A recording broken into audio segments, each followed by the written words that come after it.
Bonjour, c'est Cryptolyse. Aujourd'hui, on va parler du rapport Messari.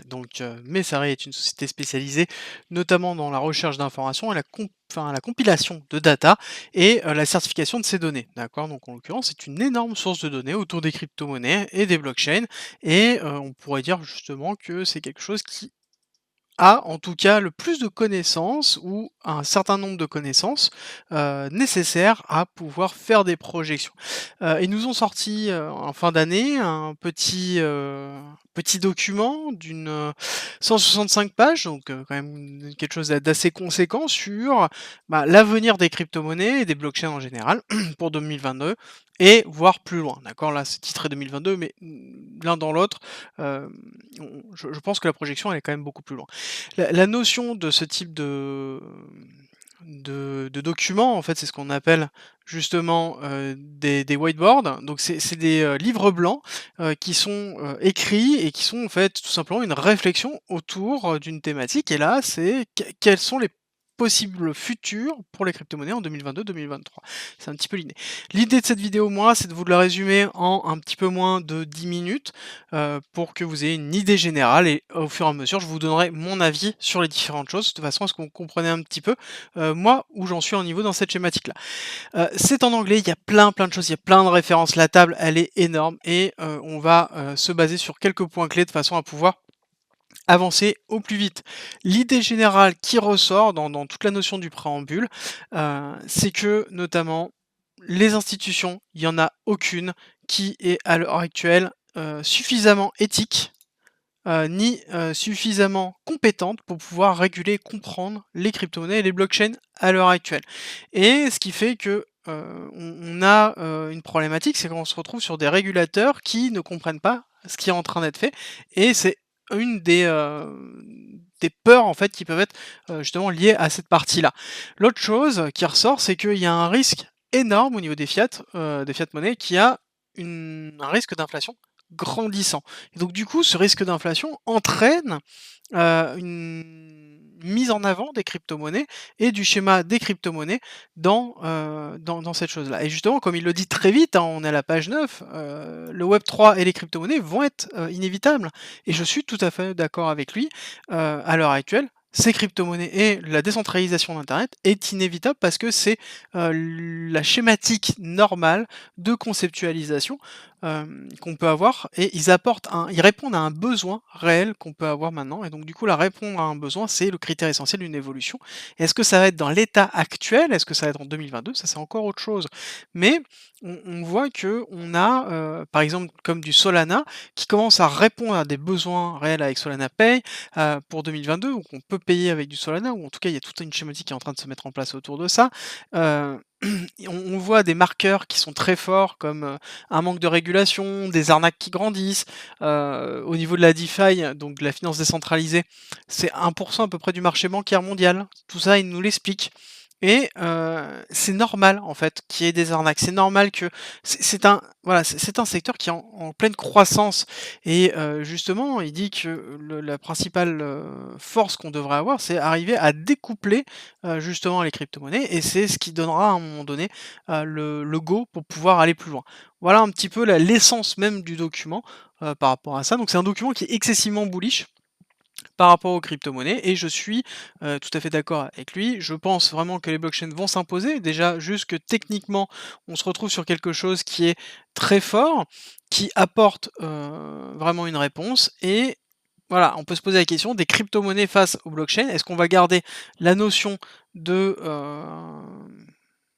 de blockchain, donc de la technologie en abonnant la crypto-monnaie qui est liée, ou est-ce qu'on va vraiment garder les 2? Voilà, je considère que c'est intéressant à voir. Pour moi, je considère aussi que parce qu'il explique dans le préambule que Ethereum pour lui ne va pas dépasser BTC, en tout cas tout de suite. Je suis d'accord avec lui, ça n'empêche qu'on voit que Ethereum augmente sa résilience face au BTC et est de plus en plus utilisé, apporte une notion, très forte et avec des couches supplémentaires comme Matic ou des choses comme ça, on se retrouve sur, quelque chose qui, en tout cas, donne, justement à faire rêver sur un futur, voilà, un futur. Alors, il donne aussi une liste de 10 personnes à suivre que je vous invite tout simplement à regarder, il y en a fait des personnes intéressantes, voilà, c'est des personnes, il explique pourquoi systématiquement, il donne les liens des Twitter et je pense que c'est intéressant de le suivre, là-dessus, voilà. Je vais pas passer dessus sur les différentes personnes, c'est pas forcément intéressante. Alors on note qu'il y a leur publicité qui est liée, au fur et à mesure du document, c'est le principe de faire un livre blanc aussi, c'est une action commerciale, donc il faut garder ça en tête, hein. C'est pas, voilà, tout gratuit, ce qui est normal. Par rapport à ça, il y a la gratuité, mais c'est que derrière, on récupère des adresses mail, on, crée du flux et on fait de la promotion. On valorise le savoir que l'on a et c'est un peu l'idée, d'un livre blanc comme celui-là, voilà. Ensuite, il fait un état général de l'Ethereum et du BTC. Je vous invite à regarder. Je vais pas forcément aller très, très loin dedans parce que du coup, c'est des schématiques qu'on retrouve, totalement. Pour résumer, on parle justement de la notion de Proof of Stake versus, Proof of Work, que c'est 2 schématiques qui sont différentes, que Proof of Stake marche parce que Proof of Work a marché, mais que, est-ce que c'est les seuls qui vont rester? Pas forcément, c'est on cherche justement encore des nouvelles technologies. Est-ce que ça va être la combinaison des 2 ou pas? Ça encore, c'est autre chose. On aborde aussi la notion d'importance de la régulation, pardon, avec notamment une discussion autour de la SEC, et justement l'importance d'une régulation pour une démocratisation. C'est un petit peu ce que j'aborde depuis un certain temps déjà de base. Et il aborde 2 choses, c'est que 1, à travers la notion de régulation, il va parler de la régulation aux USA avec les projets qui sont en cours. Il va parler, de Ripple avec un axe qui est assez intéressant que je suis un peu d'accord avec lui là-dessus et la notion de privacy, donc c'est-à-dire de se protéger son identité, justement le principe de la blockchain est de divulguer son identité, les KYC et cetera. Donc ça, je vous invite à regarder l'explication qu'il en a, est très intéressante, n'apporte pas forcément grand-chose, mais en tout cas, dépeint la réalité et vous permet d'avoir en fait cette schématique-là. L'autre chose, c'est il parle justement de la notion d'intégration des cryptos dans les banques avec, notamment la Société Générale. Pourquoi pas? En effet, c'est à un moment donné, on va y passer, tout simplement on va y passer, par rapport à ça, parce qu'on va être obligé, voilà. Au niveau de mon avis, pour moi, en effet, je suis d'accord, la réglementation va être obligatoire et la question c'est est-ce qu'elle sera faite dans les temps? Est-ce qu'on va pas précipiter trop les choses pour pouvoir réglementer et quitte à trop réglementer et se retrouver sur quelque chose où on va casser, les pattes au projet et donc du coup, on va devoir, se réadapter et cetera. Mais je pense que pour moi, les blockchains et les crypto-monnaies ont, un tel potentiel que c'est impossible de pouvoir passer outre et c'est impossible de les interdire à l'heure actuelle. Voilà. Ensuite, il fait un gros point sur le marché, voir un petit peu où on en est, qu'est-ce qu'il y a sur le marché. Il parle notamment des ETF, de la difficulté des ETF par rapport à ça. Il parle de Grayscale. Tout ça, c'est des choses que j'ai déjà abordées dans ma matinale, donc n'hésitez pas à aller regarder. Voilà, du lundi au vendredi le matin, j'essaie de vous sortir une matinale à 8 heures où j'aborde justement ces sujets-là ainsi que l'actualité. Donc voilà, essayez de regarder, mais globalement, il a un peu la même schématique que moi. La seule chose, c'est qu'il est même un petit peu plus assertif là-dessus en disant que les ETF sont plus mauvais pour les investisseurs non institutionnels, étant donné qu'il y a énormément de frais de gestion dans les ETF et que ça crée énormément de volatilité. Ensuite, il aborde aussi, justement cette notion de liquidité qui est liée aux institutionnels, mais pas que, mais qui est liée avec, par exemple, la monnaie pour que ça fonctionne, pour que les blockchains et les crypto-monnaies fonctionnent, il faut qu'il y ait de la liquidité, il faut qu'il y ait des flux qui puissent se faire et donc de la liquidité qui soit créée et notamment il va aborder toute la notion du SDT avec Tether, la problématique qu'on peut avoir au niveau de leur audit qui a été effectué et donc on se retrouve en effet avec, quelque chose qui va être un petit peu plus compliqué par rapport à ça et comment ça va se passer et ce qui en ressort, c'est qu'à l'heure actuelle, il y a quand même USDC, ça je suis tout à fait d'accord, il y a USDC qui prend vraiment le lead là-dessus et qui, je pense, va devenir dans les années qui viennent, un leader totalement au niveau des stablecoins, par rapport à ça. Il parle aussi un petit peu de UST, donc la monnaie de, Terra. Je vous invite à regarder parce qu'il a une réflexion qui est très intéressante dessus. Il a parlé de 2 solutions de payment, donc Superfluid et Juno, donc 2 super, solutions dont je vous ai pas encore parlé, mais je pense que je vous ferai des vidéos dessus parce que c'est vrai que c'est des choses qui sont intéressantes qu'on ne connaît pas forcément, qui sont derrière les projets, mais qui permettent de pouvoir élever un petit peu tout ça. Hem, D'ordre général, je suis assez d'accord sur l'ensemble des éléments qu'il donne. La seule chose que je rajouterais, c'est que je considère qu'il y a, hem une simplification qui est obligatoire. Les ETF ne sont pas là, l'ETF qui a été valide n'est pas forcément le bon ETF, mais il va y avoir d'autres ETF et je pense que la validation de celui-là permettra l'arrivée d'ETF qui vont être beaucoup plus intéressants, en fait, tout simplement, et qui vont faciliter l'accès aux crypto-monnaies, en tout cas sous forme d'investissement. Et donc plus on va avoir, de facilité, plus on va avoir de démocratisation, qui va être effectuée. Voilà, un petit peu, la schématique, qui ressort de tout ça et la mon avis, par rapport, à ça. Ensuite, il parle de la notion d'NFT et de Web3. Alors pour faire rapidement, il considère que les NFT à l'heure actuelle, il est pas fan, qu'il va avoir certainement un crash qui va arriver, mais que à terme, sur le long terme, c'est quelque chose qui va certainement faire x100 parce que la technologie en elle-même est excessivement forte. Il parle des différents types de NFT comme les fan tokens, les community tokens, les play to earn, les NFT, lootable. Il parle de tout ça, mais il parle aussi de, NFC qui est le non-fungible credential, donc la notion d'identité, qui serait infaillible et donc c'est vrai que la technologie en elle-même est excessivement forte.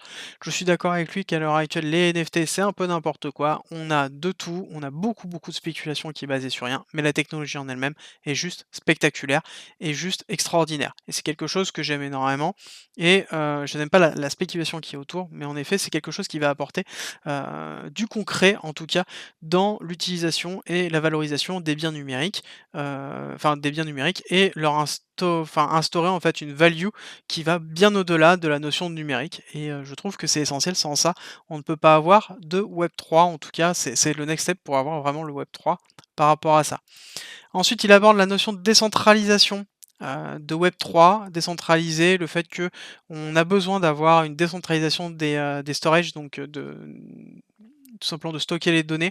Il parle de Firebase, de Pinata qui sont des solutions qui permettent de faire ça et je suis tout à fait d'accord, par rapport à cette idée-là. Parce que d'ordre général, le problème c'est que toutes les données de la décentralisation du web 3 se fait majoritairement dans, des data centers de GAFA, donc Amazon, Google et cetera et qu'il faut impérativement qu'on trouve une solution pour décentraliser ces données facilement et donc du coup, est-ce qu'il va avoir besoin d'une scalabilité du hardware? Ça, c'est encore une autre définition, une autre réflexion par rapport à ça.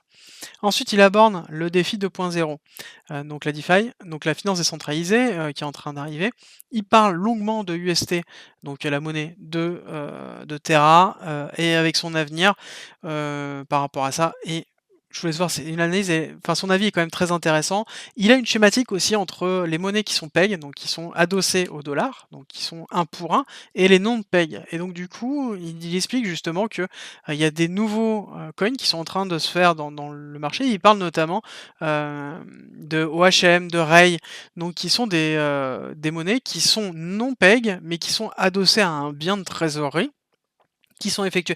Et c'est vrai qu'on retrouve des schématiques d'écosystèmes qui sont en train de se créer pour pouvoir favoriser d'avoir, des monnaies de liquidité et d'avoir justement une façon de fonctionner. Et on voit que ça marche parce que ça évolue au fur et à mesure et notamment on a par exemple, DYDX qui est un échange décentralisé très fort, qui prend justement de plus en plus d'ampleur et qui à terme, je pense, pourrait s'imposer sur une forme de trading décentralisé par rapport à ça. Par contre, il a une notion qui est assez intéressante, c'est qu'il considère qu'il y a pas d'évolution en 2022 au niveau des DApp, donc au niveau de nouveaux projets de DeFi. Il considère que c'est quelque chose qui a besoin de maturer et qu'on verra peut-être plus tard. C'est vrai que c'est intéressant. Moi, je considère qu'on va continuer à évoluer, peut-être moins fort, mais qu'on va continuer à, proposer un certain nombre de choses. L'idée qui définit dedans, c'est que ça va être, l'année en 2022 de la modularité et de l'interopérabilité. Chose que je vous défends depuis un certain temps, c'est que pour moi je suis tout à fait d'accord dessus. 2022-2023, on a besoin de, modularité, on a besoin que les blockchains se spécialisent, ne fassent pas tout en un coup et que du coup on ait un écosystème qui s'entrelace et qui devient, qui prend une cohésion entière et donc avoir un écosystème complet crypto et non pas avoir un écosystème d'une blockchain et cetera et cetera et ça va être vraiment ce qui va donner de l'ampleur à la DeFi par rapport à ça. Il revient sur la notion de sécurité et je pense que là-dessus, la notion de sécurité de la DeFi est vraiment essentielle. C'est le gros point noir à l'heure actuelle. Il y a trop d'incertitudes, il y a trop de problématiques, il y a trop de rug pull, il y a trop de failles dans les codes. On a besoin de sécuriser les choses, mais ce qui est normal aussi, étant donné que, on est en phase de construction et qu'on va arriver certainement sur des frameworks beaucoup plus sécurisés et contrôlés, et c'est certainement cette notion, d'entrelacement et d'écosystème entier qui va pousser, qui va nous permettre d'aller un petit peu plus loin par rapport à ça. Alors, ensuite, il aborde une notion, où je vais aller un petit peu plus un peu plus rapide et que je vais vous laisser, regarder, qui va être, voilà, OK, au niveau des blockchains, qu'est-ce qu'il y a? Globalement, qu'est-ce qu'il pense et ce sur quoi il pense et qu'est-ce qui va se passer? Il cite notamment un certain nombre d'analyses qu'ils ont effectuées, mais voilà, globalement, il parle de Cosmos, de Solana, Luna, Avalanche, Algorand, NIR, Cardano, pourquoi pas, Phantom, Harmony, BSC, Elrond. Il parle de plein de cryptos, mais d'ordre général, ce qui ressort, il parle d'Ethereum bien évidemment, c'est que il considère qu'il y a plusieurs types de cryptos. Il y a les layers 0, il y a les layers 1, il y a les layers 2, et les sidechains, il y a les optimistes roll-up, comme Arbitrum par exemple, les ZK roll-up, comme ce qui est en train de faire Polygon, et clairement, ce qui ressort, c'est que Polygon in fire. Voilà, globalement, Polygon, c'est vrai que je suis tout à fait d'accord, je suis ultra bullish dessus. Ils investissent, en fait, ce qu'ils sont en train de produire Polygon à l'heure actuelle, c'est ils investissent massivement et ils ont des résultats rapidement, ils déploient rapidement, ils sont capables à l'heure actuelle de pouvoir révolutionner les choses et ils font tout le nécessaire pour ça. Et je trouve ça, très très intéressant par rapport à ça. Il aborde aussi la notion de bridge, en effet. Les bridges, pour avoir une notion d'interopérabilité, il faut avoir des bridges et ça va être, je pense, l'année, en effet, des bridges, de l'interopérabilité et justement de la cohésion, la création de la cohésion de l'écosystème. Si vous voulez mon avis, moi j'ai plus une tendance à surveiller des projets comme Solana, je trouve que c'est très très fort. Avax et Polygon, en effet. Et après, toutes les solutions d'interopérabilité, de scalabilité vont avoir quelque chose voilà, on va compter sur eux pour 2022 et 2023 par rapport à ça. Il termine sur la notion de DAO et d'ordre général, un peu ses conseils qui peuvent se faire et il aborde le fait que la DeFi est essentielle, mais a vraiment, un axe commun qui est la notion de trésorerie et que, il faut construire de la trésorerie, il faut construire, quelque chose de solide pour pouvoir aller plus loin et pour pouvoir, justement construire un écosystème de DeFi décentralisé, un vrai. Et il parle justement de la notion de learn to earn. Et je suis tout à fait d'accord là-dessus. On ne peut pas investir si on ne comprend pas.